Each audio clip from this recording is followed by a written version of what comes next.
dosen pengampu mata kuliah manajemen operasional dan teman-teman sekalian. Pada pertemuan kita kali ini, kami akan menjelaskan materi tentang sumber daya manusia dan desain kerja.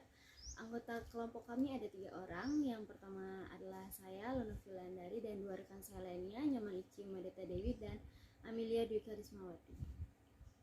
Materi yang pertama akan saya jelaskan adalah tentang tujuan strategi sumber daya manusia atau yang sering kita sebut dengan SDM.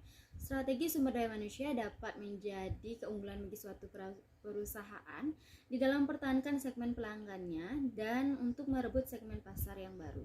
Strategi ini dapat berkembang atau dilaksanakan apabila dengan memanfaatkan antara lain yang pertama dengan strategi produk, strategi proses, strategi perbedaan individu, strategi layout dan strategi lokasi serta penjadwalan kerja. Semua strategi ini akan sangat bergantung pada strategi rekrutmen dan pengembangan sumber daya manusia. Berikutnya dapat saya jelaskan tentang strategi sumber daya manusia.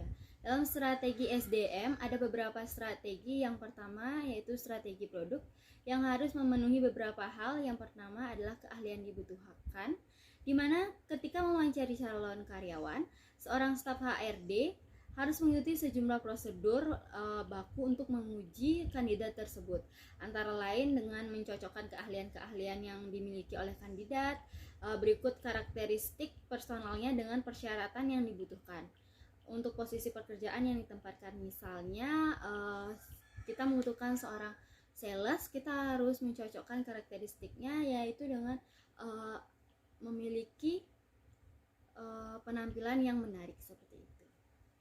Yang kedua adalah bakat yang dibutuhkan. Menggunakan karyawan yang berbakat ada sampai efek maksimum, termaksud di dalam memindahkan karyawan yang berbakat dengan keterampilan, keahlian atau pengetahuan khusus ke tempat atau fungsi organisasi yang paling dibutuhkan.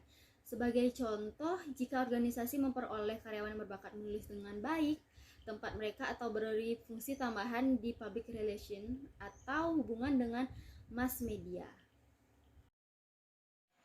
Baik, perkenalkan nama saya Nyoman Ici Umadeta Dewi, NIM 20011089.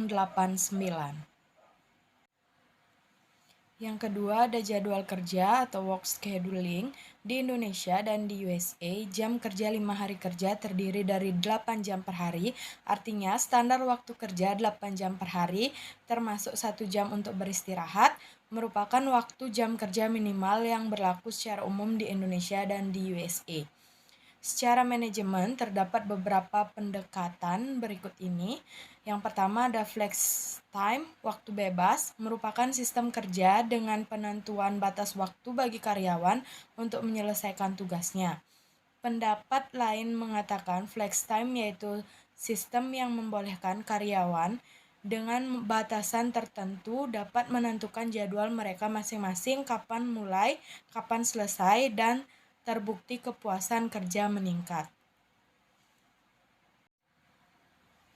Dan yang kedua terdapat flexible work week, bekerja fleksibel dalam seminggu, yaitu sebuah jadwal kerja yang berbeda dari jadwal normal, misalnya 10 jam kerja per hari selama 4 hari kerja per minggu, atau penerapan shift kerja. Artinya, penjadwalan kerja yang diberlakukan fleksibel. Apakah pada hari tertentu karyawan dapat bekerja di bawah standar waktu 8 jam kerja per hari, tetapi harus dikompensasi dengan hari-hari lain untuk memenuhi kumulatif hari kerja karyawan di dalam seminggu. Yang ketiga ada part-time status, bekerja sesuai kesepakatan. Maksudnya adalah memperpendek jam kerja dengan mengubah status karyawan menjadi part-time status. Selain jadwal kerja, di sini yang ketiga terdapat strategi lokasi, yaitu iklim, suhu, kebisingan, pencahayaan, dan kualitas udara. Dan yang keempat ada strategi proses. Dalam strategi proses terdapat teknologi, penggunaan mesin dan peralatan. Dan selanjutnya ada perencanaan tenaga kerja. Yang pertama ada kestabilan tenaga kerja berkaitan dengan jumlah karyawan yang dipertahankan perusahaan atau organisasi. Yang kedua ada jadwal kerja.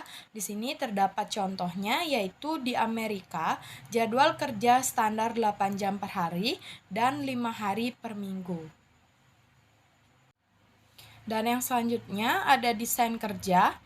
Menetapkan tugas-tugas yang terkandung dalam suatu pekerjaan bagi seseorang atau sebuah kelompok. Terdapat 7 komponen desain kerja, yaitu yang pertama ada spesialisasi pekerjaan, yang kedua ada rotasi pekerjaan, dan yang ketiga ada komponen psikologis, yang keempat ada tim yang mandiri, yang kelima ada motivasi dan sistem insentif, dan yang keenam ada ergonomi dan metode kerja, dan yang terakhir ada lingkungan kerja. Saya Amelia Dwi Karismawati akan menjelaskan bagian-bagian dari desain kerja. Yang pertama yaitu ada spesialisasi pekerjaan. Pembagian tenaga kerja menjadi tugas-tugas yang unik atau khusus. Contohnya dokter bedah memerlukan keahlian khusus. Kemudian yang kedua yaitu ada rotasi pekerjaan. Karyawan berpindah bagian atau pekerjaan yang khusus ke bagian yang lain. Tujuannya untuk memberikan wawasan dan pemahaman yang lebih luas terhadap organisasi serta fleksibilitas kerja menjadi lebih meningkat. Kemudian yang ketiga yaitu komponen psikologis. Memperkenalkan psikologi ke tempat kerja. Setiap individu memiliki nilai, sikap, dan emosi yang mempengaruhi hasil kerja. Kemudian yang keempat yaitu ada tim yang mandiri. Sekelompok individu bekerja sama untuk meraih tujuan yang sama. Kemudian yang kelima yaitu motivasi dan sistem insentif.